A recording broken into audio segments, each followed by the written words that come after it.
সমুদ্রে যাব স্নান করতে, এনজয় করতে। দেখো সমুদ্রে এখন জলটা আস্তে আস্তে কমছে, এতক্ষণ নামতে দিচ্ছিল না।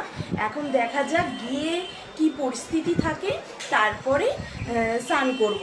তো ঘড়িতে কটা বাজে এখন মনে হয় মোটামুটি 3:30 বাজে, বলো 3:30 বাজে। তো এবার যাওয়া যাক স্নান করতে। তো ওইখানে গিয়ে তো ফোন নিয়ে যাওয়া যাবে না, কারণ ফোন ভিজে যাবে। আমরা 3জনেই একসঙ্গে স্নান করব, তো ওইটা তো দেখাতে পারলাম না, কিন্তু রাত্রেবেলায় তোমাদের ঢেউটা আবার দেখাবো। তোমরা ভিডিওটা দেখতে থাকো, আশা করি তোমাদের খুব ভালো লাগবে।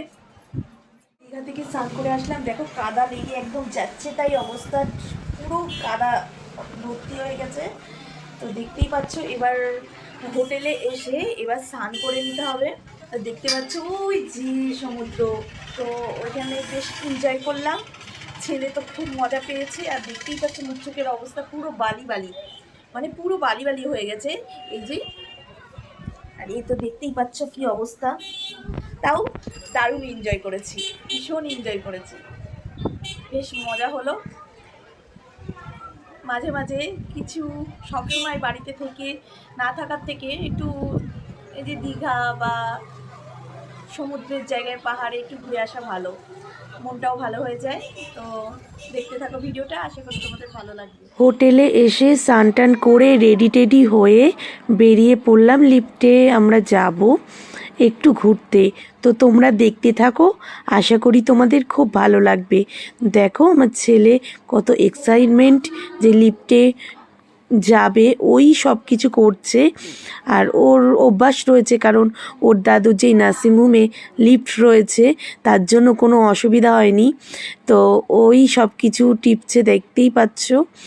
আর দেখো আমি এইভাবে রেডি হয়েছি, এবার রেডি হয়ে দেখা যাক কোথায় যাওয়া যায়। তোমরা দেখতে থাকো, আশা করি তোমাদের ভালো লাগবে। বন্ধুরা দেখো, আমরা চলে আসলাম দীঘার সমুদ্রের পাড়ে। তো জলটা অনেক নেমে গেছে, আর আমরা স্নান করে রেডি টেডি হয়ে আবার চলে আসলাম। ঠান্ডার একটা ওয়েদার ছিল, আমরা যেই টাইমে গেছিলাম তখন না রোদটা ছিল না, একটা হালকা মিষ্টি হাওয়া, মেঘলা মেঘলা, মানে দারুণ ওয়েদারটা ছিল। তারপরে দেখতে পাচ্ছ ঘোড়া, তো ঘোড়াটা দেখালাম তোমাদের। আর আমার ছেলেকে উঠাবো ঘোড়াতে, ও খুব এক্সাইটমেন্ট। আর তোমরা দেখতে থাকো ভিডিওটা, আমি বেশি কিছু বলবো না, তো তোমরা এনজয় করো, আশা করি তোমাদের ভালো লাগবে।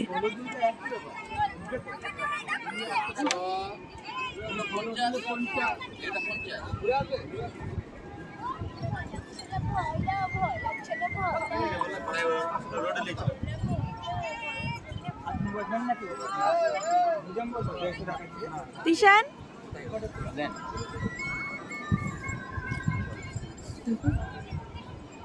না না তো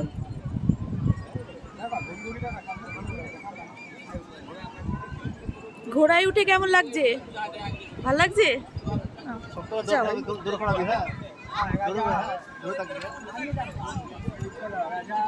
চললো তিশান ঘোড়ায়।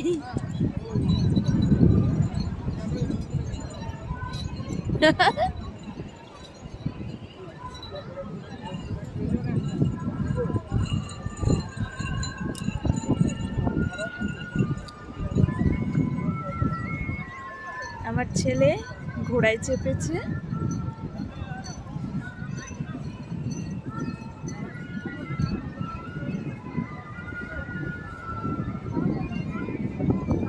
হ্যাঁ না না, তুমি ছেলের সঙ্গে উঠতে পারো।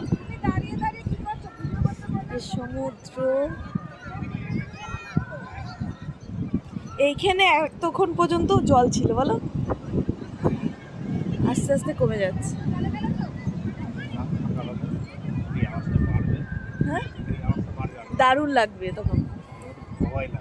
ভয় কেন? হেভি লাগে, কিন্তু একটা ঝোড়ো শুধু হাওয়া, একটা হেভি লাগে, ভয়ও লাগে, একটা রোমাঞ্চকর। আর রাত্রেবেলায় বসে বসে দেখতে বেশ ভালো লাগে। তোমরা না থাকলে আমি একাই থাকবো। তিশানে তুমি নিয়ে বসে থাকবা। দারুণ একটা দৃশ্য, একটা সমুদ্রের আওয়াজ, সুন্দর একটা আওয়াজ, তার মধ্যে ঘোড়া চারিপাশে ঘুরছে, সবাই দেখো ঘোড়ার গাড়িতে উঠেছে, অনেকে এই যে এই বোর্ডে উঠছে, আর ওইদিকে আমার ছেলে গেছে। আমার হাজবেন্ড বলছিল যে ঘোড়াতে উঠতে, কিন্তু আমি উঠবো না। দেখতে পাচ্ছ সমুদ্র পাড়টা, আর বালি আর বালি, সুন্দর একটা আওয়াজ, সমুদ্রর ঢেউ, অসাধারণ দৃশ্য। আর একটা ঝোড়ো হাওয়া, হালকা মিষ্টি হাওয়া দিচ্ছে, একটা মানে আলাদাই একটা অনুভূতি হচ্ছে।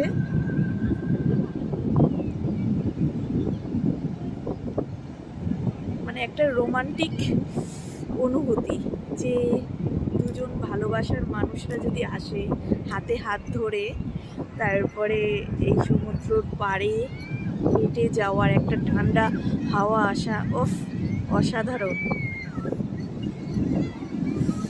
দারুণ একটা ঝোড়ো হাওয়া আছে, সব চুল এলোমেলো হয়ে যাচ্ছে। আর এইদিকে দেখো সবাই ঘোড়াতে চাপছে, আর ওই দিকে আমার ছেলে ঘোড়াতে চেপেছে। সুন্দর একটা অসাম লাগছে, অসাম। আর এই দেখো ঢেউ,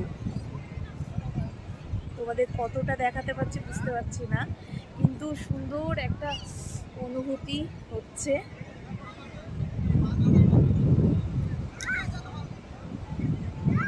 সত্যি খুব ভালো লাগছে। তো চলো, আমাকেও আমার হাজবেন্ড বলছিল যে ঘোড়ায় চাপো, কিন্তু না, আমার ইচ্ছা করছিল না। সুন্দর, দারুণ এনজয় করছি, খুব মজা করছি।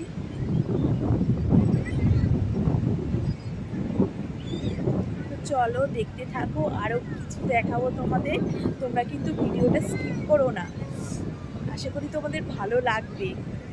আর আমার ছেলে ঘোড়ায় উঠে তো ভীষণ আনন্দ করছে।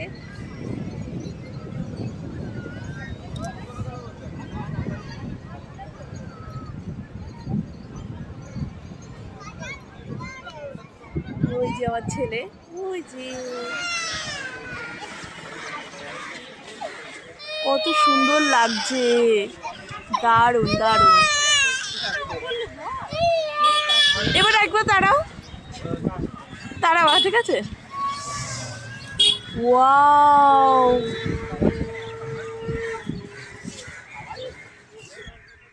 আনন্দ করছিস? ঘোড়ায় উঠেছিস? কেমন লাগছিল ঘোড়ায় উঠে? ভালো লাগছিল, ভালো মজা হচ্ছে তো?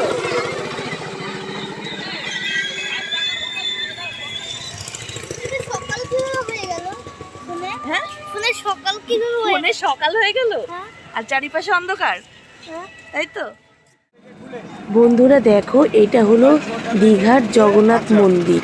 তো কতটা এরিয়া নিয়ে এই মন্দিরটা তোমরা দেখে বুঝতে পারছো, আর কতটা লাইন রয়েছে তোমরা আশা করি বুঝতে পেরে গেছো। এখন আমরা ঢুকবো না, তো এই মন্দিরটা এতটা এরিয়া নিয়ে করেছে, ঠাকুরকে দর্শন করতে গিয়ে যে কত লাইনের মধ্যে যেতে হবে তোমরা আশা করি বুঝতে পেরে গেছো। এখন আমরা অন্য জায়গায় যাব, কোথায় যাব সেটা তোমরা দেখতে থাকো। এইটা মনে হয় যত সম্ভব মোহনা, আমি না সব কিছু গুলিয়ে ফেলেছি। তো তোমরা দেখতে থাকো, আশা করি তোমাদের খুব ভালো লাগবে। কত খেলনার জিনিস, কত কিছু বসেছে তোমরা দেখো।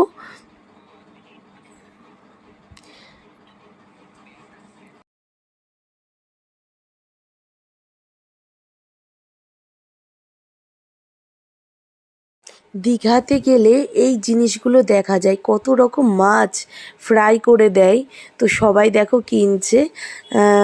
তো দেখতে দারুণ লাগে মাছগুলো। তো তোমরা দেখো কত রকম মাছ রয়েছে, অক্টোপাস রয়েছে, যেটা দেখে আমার ছেলে তো বেশ খুশি। তারপরে দেখো কত কিছু ড্রাই ফ্রুট, কত কেনাকাটার মতন জিনিস রয়েছে, শোপিসগুলো। তো সত্যিই ভালো লাগছিল। তো এইভাবেই দীঘাটা ট্রিপটা কাটলো। আশা করি তোমাদের দীঘার ভিডিওটা ভালো লাগলো। তো দেখো সব কিছুই তোমাদের তুলে ধরেছি, তো তোমরা দেখতে থাকো।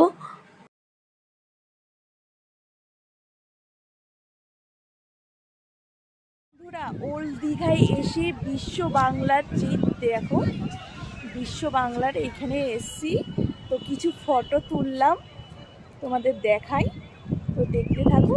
এই দেখো বিশ্ব বাংলা, তো তোমাদের অনেক কিছু দেখাবো। আমি এখন ওল্ড দীঘায় এসছি, তো ভীষণ আনন্দ হচ্ছে, মন থেকে বলছি। ভাবছিলাম আসবো না, ভাল লাগছিল না, কিন্তু এখন এত সুন্দর হাওয়া দিচ্ছে, তো তোমাদের দেখাই, দাঁড়াও। একজনা স্ট্যাচু ভাবে দাঁড়িয়ে রয়েছে, এবার দেখে মনে হবে যে স্ট্যাচু, কিন্তু ওটা স্ট্যাচু না, তোমাদের দেখাই।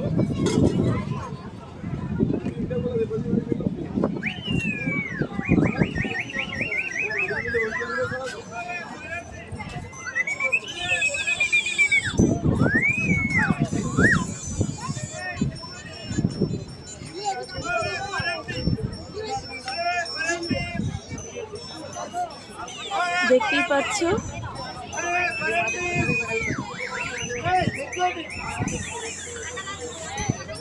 এখানে সব লোকে ভর্তি, দেখতেই পাচ্ছ, সবাই ঘুরতে এসেছে, দারুণ এনজয় হচ্ছে, ভীষণ আনন্দ হচ্ছে। হ্যাঁ, দেখো রাতে ওল্ড দীঘার সমুদ্র ঢেউ, অসাধারণ দৃশ্য। তো তোমাদের অন্ধকারের মধ্যে কতটা দেখাতে পারবো আমি জানি না, কিন্তু এখানে এসে একটা আলাদাই অনুভূতি হচ্ছে, আমি সেটা ভাষায় প্রকাশ করতে পারবো না। তো তোমরা জাস্ট দেখো, আমি স্পিচলেস হয়ে গেছি। ভালোবাসা মানুষের সঙ্গে যদি হাতে হাত ধরে এখানে কিছুক্ষণের জন্য বসাও যায়, সত্যি অন্যরকম লাগে, একদম অন্যরকম লাগে। তো তোমরা ঢেউটা দেখতে পাচ্ছ,